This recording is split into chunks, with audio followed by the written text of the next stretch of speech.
when two women and a man walked onto Onvervat farm near Makotopong outside Polokwane in the Limpopo province to steal expired dairy products, food that was meant for pigs, food that no one wanted. They did not make it back home. What happened to Maria and Lucia on the night of the 17th of August 2024 would shock the entire country, not just because of the violence, but also the manner in which their bodies were handled afterwards. This is the story of Maria Makgato and Lucia Ndlovu. Let's get into it. Kotishing is a community near the city of Polokwane in the Limpopo province. It is on R81 on the same road where Mall of the North is. And as you drive past Mall of the North, it lies about 10 kilometers away on the right-hand side of the road. On the left, about 5 kilometers away from Kotishing, is the farm where the murders would take place. Onvervat farm, which was owned by 60-year-old Zachariah Olivier. Many of the inhabitants of Kotishing work in farms, including this farm. Those who are lucky work in retail in Mall of the North as well as surrounding areas to the mall. In the news, they reported that this story took place in Sebayeng, but this is not true. Kotishing is in fact an area I know well. It is not the same place as Sebayeng. The mistake in the reporting comes from the fact that Kotishing falls under Sebayeng policing area, and therefore the police had come from Sebayeng. Olivier ran the farm with two employees. The first was a 19-year-old man named Adrian de Wet, who served as a supervisor in the farm, a teenager armed with a rifle and in charge of farm operations, given a significant amount of responsibility by his employer. The second was William Musora, a 45-year-old Zimbabwean national who worked as a farm laborer. Musora's presence on the farm would later also attract additional charges of contravening the Immigration Act. He was in South Africa illegally. The farm had pigs and also had a problem that Olivier apparently could not let go. According to testimony that would later emerge in court, a Clover truck regularly delivered expired dairy products on the farm. This was a mutual relationship for Clover and Olivier. Clover had found a way of safely disposing their products in a way that is sort of recycling and benefited Olivier in that he could feed his pigs. But members of the surrounding community, many of them struggling to put food on the table, had learned of these deliveries through members of the community that worked on the farm. They would go to the farm to collect these expired goods for themselves. According to de Wet, Olivier was not happy about this. In de Wet's words, I think the incident happened because Olivier was fed up with people who came to steal dairy products and piglets, and also because the farm was facing bankruptcy. These are the words of de Wet that were presented by him in court. So he also alleged that in addition to stealing dairy products, community members would also steal piglets. This has not been proven anyway. Maria Makgato was a 45-year-old mother of 4 from Kotishing. Lucia Ndlovu, also known as Kudzai, was 34 years old. She was a Zimbabwean national and the wife of Mabuto Ncube, who is also Zimbabwean. Maria and the couple were neighbors in Kotishing and had gone to the farm together on the night of the incident. I actually spoke to a few community members of Kotishing in informal conversations, and what they shared, which has not been shared in the media, is that the dairy products, first of all, that were delivered to Olivier were mostly yogurts, and those two women would collect the yogurts and sell them in the community. In addition, they also informed me that they were not the first people to do so. Other people had done so in the past, and it was these women that were just unlucky. The incident took place on the night of the 17th of August, 2024. But unlike previous occasions when people would collect the dairy products and leave, Olivier and Yvette were allegedly waiting for them. According to additional information I gathered from Kotishing community members, workers at the farm had allegedly been told earlier that day by Olivier not to feed the pigs because he had, in inverted commas, special meat waiting for them. This was apparently said openly in front of many farm workers, but of course they could not have known what he meant. This allegation would later align with Yvette's testimony as a state witness, in which he claimed Olivier had planned this ambush beforehand. According to Yvette, Olivier armed both of them with hunting rifles that evening and instructed him to shoot at anyone that came near the pigsty area. Not long afterwards, they had footsteps and voices in the darkness. According to Yvette, they aimed at silhouettes and opened fire. All victims fell to the ground. The only survivor, Mabuto Ncube, later described being shot in the abdomen so severely that his intestines were protruding from his body.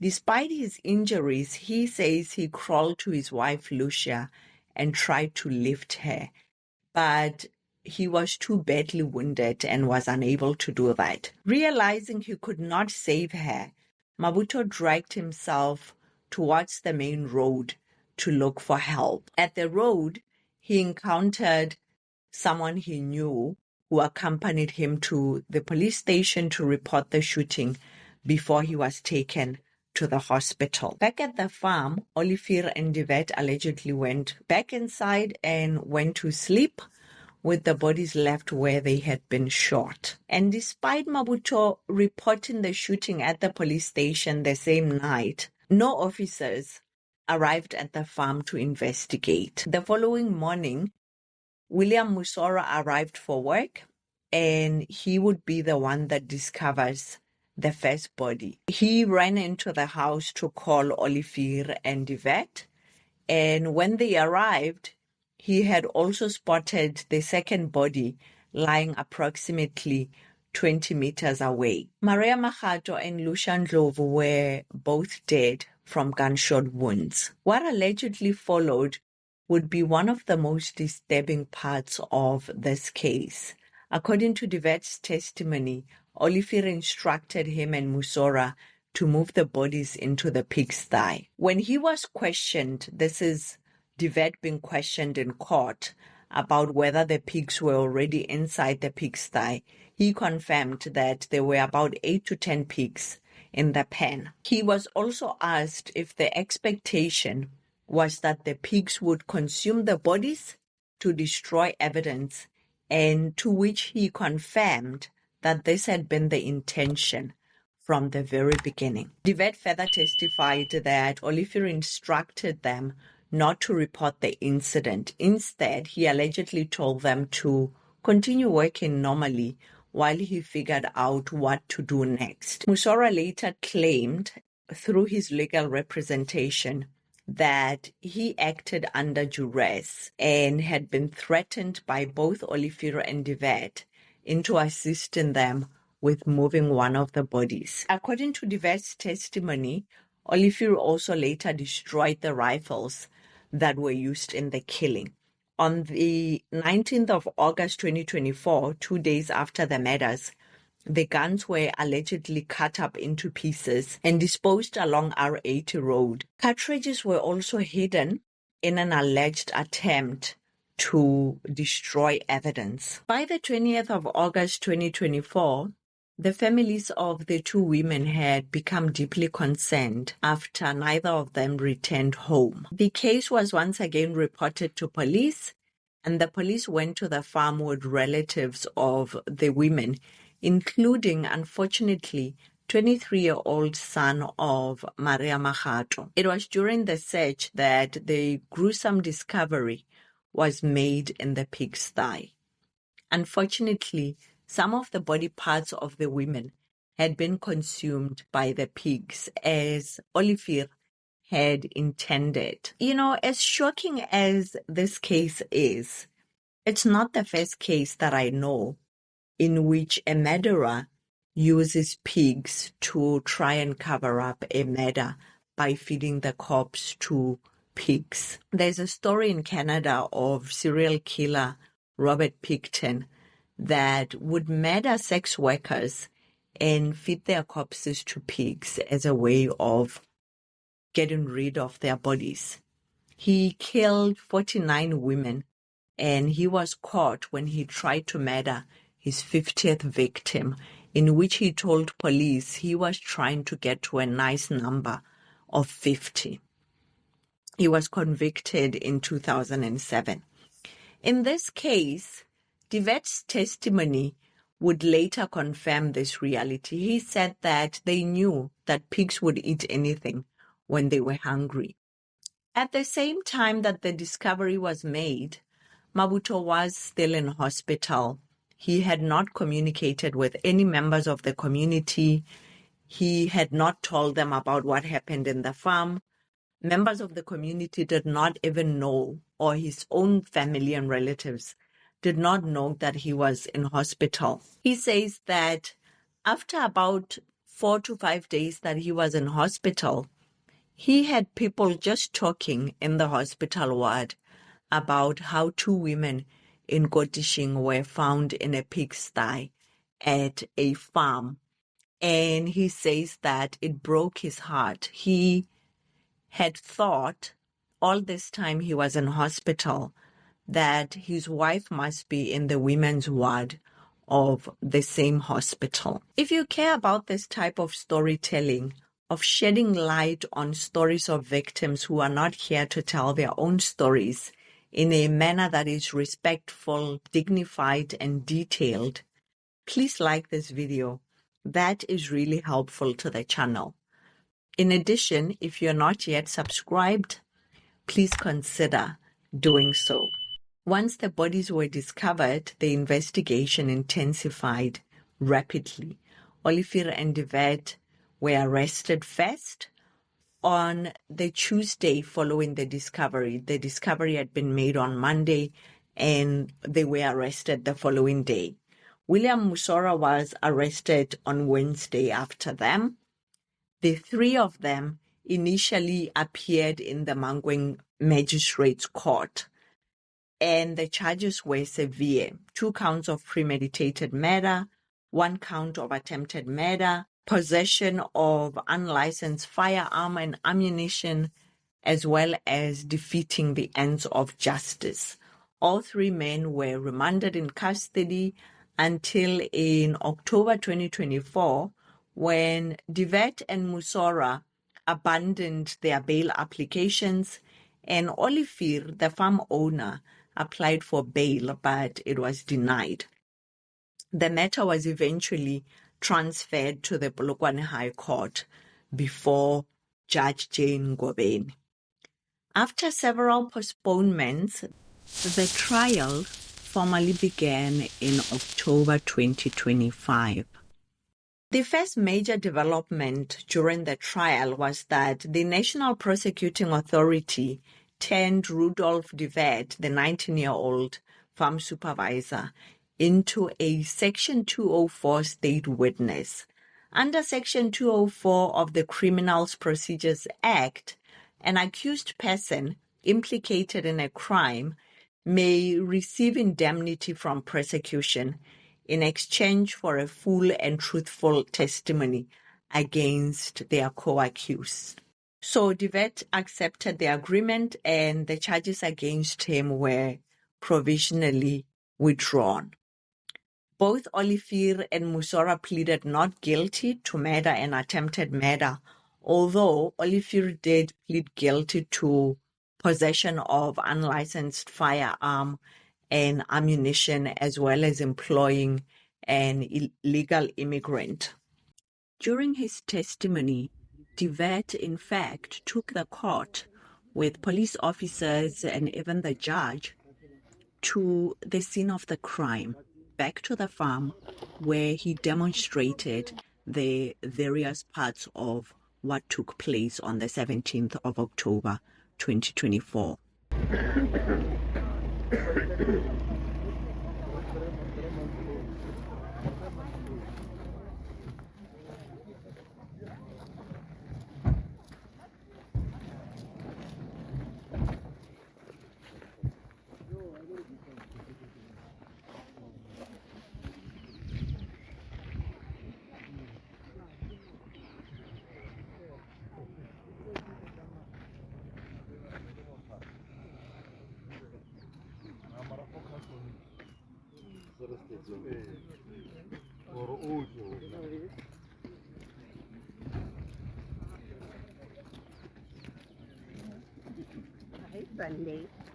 Wena wa go kana go tsamaya le lekgotša ba gore ba tla go ompela ya gore a re sekutsaneng ka mo a tlile go šala o tla ba statistic le wena. Olivier's defense said that the shooting was accidental. According to their version, which was presented in court, Olivier claimed that he fired 4 warning shots in a safe direction away from the 3 silhouettes they were seeing in the dark, and says that it was in fact De Wet who fired 3 shots in an unknown direction.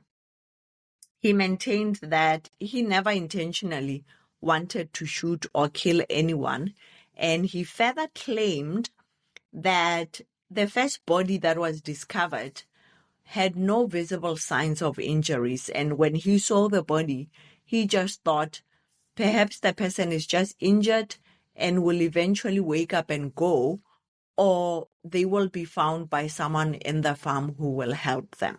Musora's defense remained that he was under duress, he had been threatened and coerced into assisting with carrying the bodies into and throwing them into the pen. The prosecution called 22 witnesses. Their first witness was the son of Maria Makgato, Theo Makgato, who was distraught in court and detailed discovering his mother's corpse with missing body parts in a pigsty at the farm. De Wet also testified for the state, detailing what happened. However, in October 2025, he also alleged that police assaulted him, torturing him and placing a plastic bag over his head, alleging essentially that he had been given no choice but to become a state witness. He made these claims during his cross-examination by the defense. At the time of recording this video, the trial remains ongoing and no verdict has been delivered yet. This story actually has an eerie similarity to the story of Tshepo Matoa, who was killed in 2001 in Limpopo, who was just a boy that was killed in a farm and thrown into a crocodile-infested dam in the hopes that crocodiles would consume his body and get rid of the evidence. It is one of the earliest stories I told on the channel. I will put it in the video description if you would like to watch that story. It is just crazy to me that the story of Tshepo Matloa happened in 2001, and to this day, we still have these stories happening in different farms in South Africa. This is not an isolated case. What makes it isolated is only the fact that their bodies were fed to pigs. Outside of that, there are constant stories of similar abuses and murders, some that are even concealed in farms across South Africa. What are your thoughts on this case? That is it for the story of Maria Magado and Lucia Ndlovu. Thank you so much for watching. Please remember to like this video and consider subscribing. I hope to see you in the next video.